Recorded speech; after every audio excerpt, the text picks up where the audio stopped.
Olá, muito boa tarde. Está em curso a campanha eleitoral e multiplicam-se promessas e programas de governo. Nos próximos minutos não vamos olhar as propostas que vão a votos, mas o Portugal que vai a votos. E seguimos a análise que é desenvolvida pelo Centro de Estudos Aplicados da Universidade Católica Portuguesa, onde é diretor Ricardo Reis, hoje convidado do programa Eclésia. Muito boa tarde. Obrigado por estar connosco. Dirige este Centro de Estudos, também o CESOP Sondagens da Universidade Católica, que por estes dias, por certo, tem muito que fazer, anda em torno de muitos indicadores. Vamos nos centrar na sociedade portuguesa, no Portugal que vai a votos. Que indicadores interessa guardar para perceber aonde se vão aplicar depois tantas medidas, tantas propostas de governo? Muito boa tarde, muito obrigado pelo convite.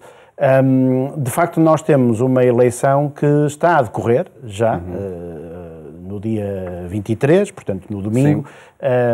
Terão já votado um grupo significativo de eleitores e depois, no próximo domingo, dia 30, somos todos chamados a votar. E este dever é também um direito, ou seja, associado a este dever há uma responsabilidade cívica e um compromisso de ir votar e que se antecipa que uma grande percentagem da população exerça o seu dever e exerça o seu direito. Também existe o direito de não votar e, portanto, essa é que é a parte que nos preocupa um pouco no sentido das pessoas não estarem tão mobilizadas ou poderem ser desmobilizadas para votar. A pandemia pode afetar esse... A pandemia pode afetar. E aqui uma crítica à classe política toda, como um todo, que teve um ano para pensar em formas de acautelar a pandemia no processo eleitoral. Tivemos a experiência das presidenciais. Nós, durante o período de pandemia, tivemos eleições regionais nos Açores, as eleições presidenciais e as eleições autárquicas, que estavam no calendário eleitoral. E, portanto, desde o início da pandemia, há 2 anos atrás, cerca de 2 anos atrás, tivemos algum tempo para ajustar isso. Estas não estavam previstas e, portanto, podiam dizer que foram apanhados de surpresa, mas tiveram já tempo, desde as presidenciais pelo menos, para fazer algum tipo de ajustamento. Nomeadamente, e eu não estou aqui a defender o voto eletrónico, mas arranjar mecanismos alternativos de aumento do número de votos. Nesse sentido, aquilo que terá ocorrido no dia 23, domingo, o voto antecipado é uma extraordinária, muito boa solução para o problema. É usar um artifício que existe, artifício no bom sentido, um mecanismo que existe, para permitir que mais pessoas possam votar em segurança desdobradamente. A ideia disto é espalhar as pessoas por mais. Outras alternativas dentro do que existe era aumentar o número de mesas de voto, coisa que também terá sido feito. Mas havia outras opções. Por exemplo, sábado, domingo, que não é constitucional, portanto tinha que ser mudada a Constituição nesse sentido. Sábado, domingo, segunda-feira, o voto eletrónico era outra alternativa, o voto por correspondência seria outra, a recolha de voto em casa acho que é possível, mas exige um mecanismo bastante controlado e, portanto, importante para lares e similares. Já é exercido nos ambientes hospitalares e prisionais, já é exercido nos ambientes hospitalares e, portanto, há aqui um conjunto de coisas, de mecanismos que poderiam, e desculpe-me a crítica, deveriam ter sido implementados, embora reconheça que esta eleição não estava na agenda política e, portanto, era normal que se pensasse que as próximas legislativas ou já caíam fora da altura da pandemia ou ainda haveria tempo na legislatura, que agora que terminou abruptamente, para retificar isso. O Portugal que vota, em princípio, deveríamos ser todos, mas também há o direito a não votar. Outra coisa que eu também não defendo é o voto obrigatório. Ou seja, impor às pessoas uma obrigatoriedade de votar. Eu acho que o não votar é um direito, não é um incumprimento de um dever, não é? A ideia é andar a 130 na autoestrada. O Presidente da República pode-se? Não. Faz-se? Sim, não é? Portanto, na famosa rábula dos comediantes.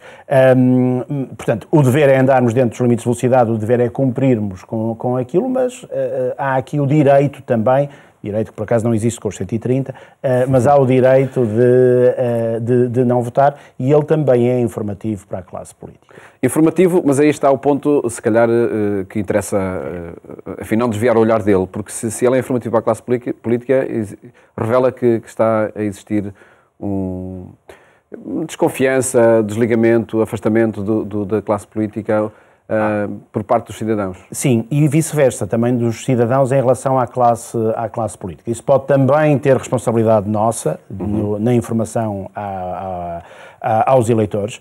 Note que, ao todo, há 21 diferentes forças políticas a concorrer, portanto, é muito difícil alguém dizer que não há uma que verdadeiramente espelhe aquilo que eu penso sobre o cabaz de assuntos que são relevantes para tomar uma decisão. É mesmo muito difícil.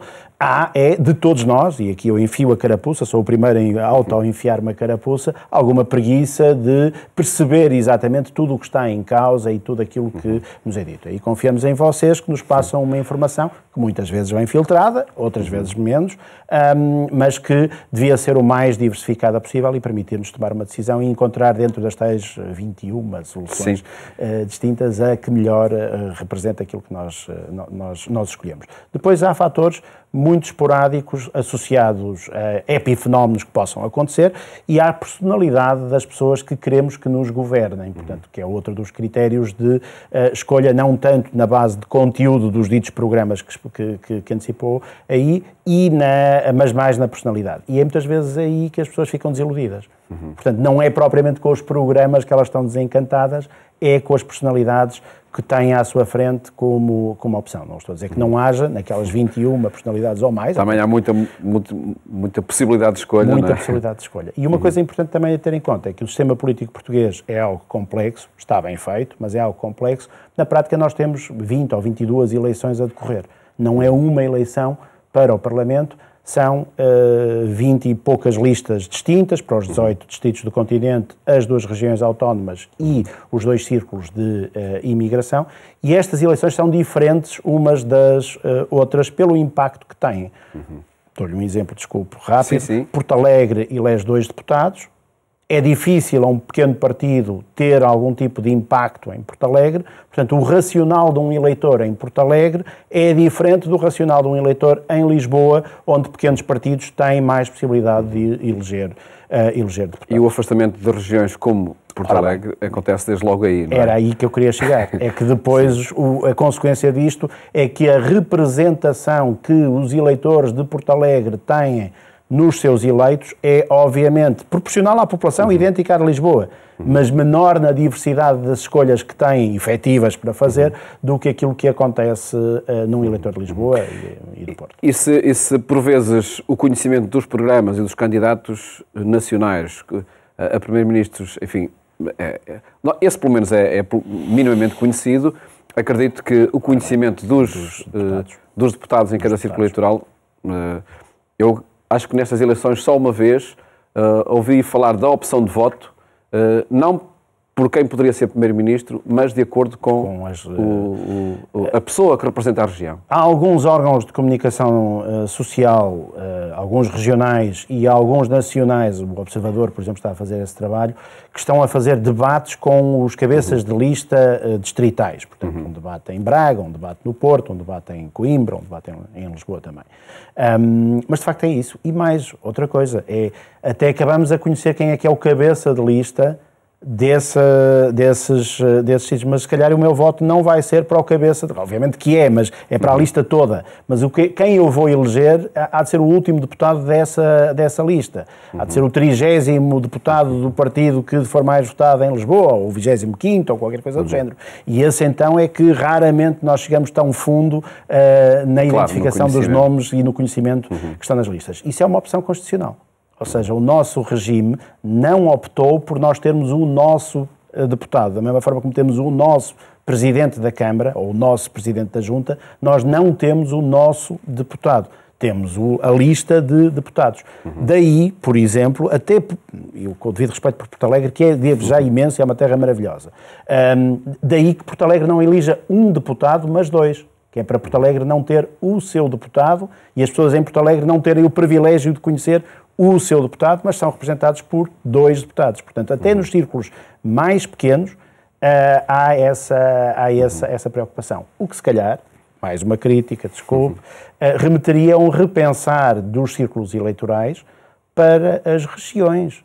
Tanto se fala de regionalização, porque não começar neste contexto? porque isso aproximaria o Portugal que vota dos eleitos pelas diferentes regiões que representam e que estão, de certa maneira, perdidos no meio da ponte entre serem deputados de um distrito ou deputados de uma região ou deputados de um país. E seria implicar alargar os círculos eleitorais às regiões? Às regiões. E não os confinar a distritos. Não os confinar a distritos. Portanto, que já, aliás, o único motivo que você vê distritos em toda a estrutura, em todas as notícias, é apenas para eleição de deputados à Assembleia da República.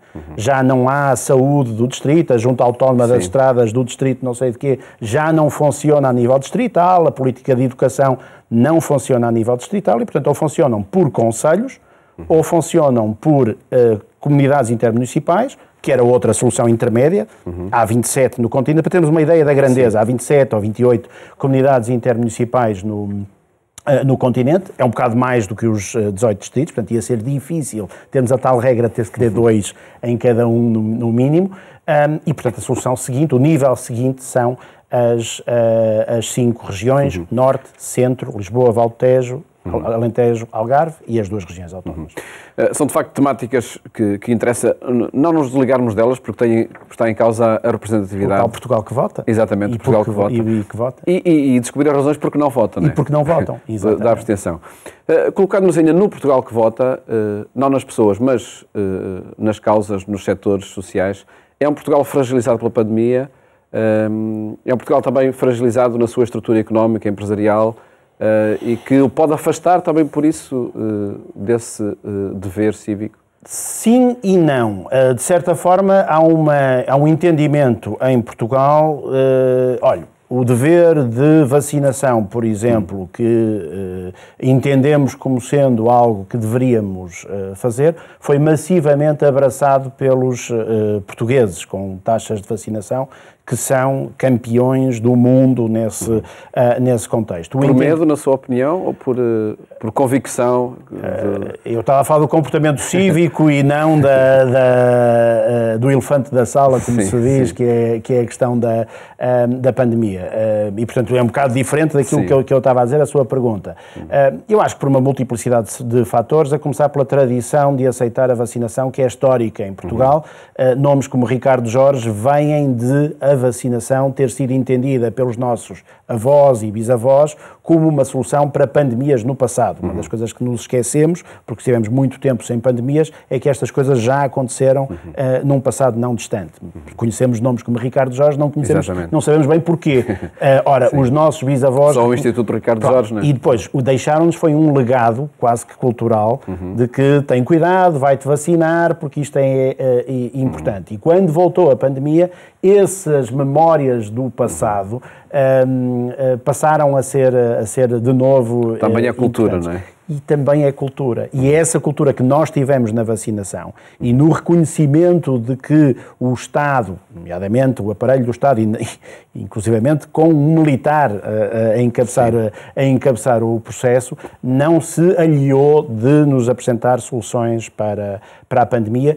E as câmaras, já agora de todos os partidos, portanto isto não é uma coisa que diga apenas respeito ao Governo Central, mas todos os partidos tiveram a maturidade, todos os partidos que gerem municípios e na Assembleia da República, tiveram a maturidade de entender as soluções que teriam sido dadas e, portanto, nesse sentido, a pandemia deveria ter fortalecido alguma confiança, que é uma coisa que não existe muito,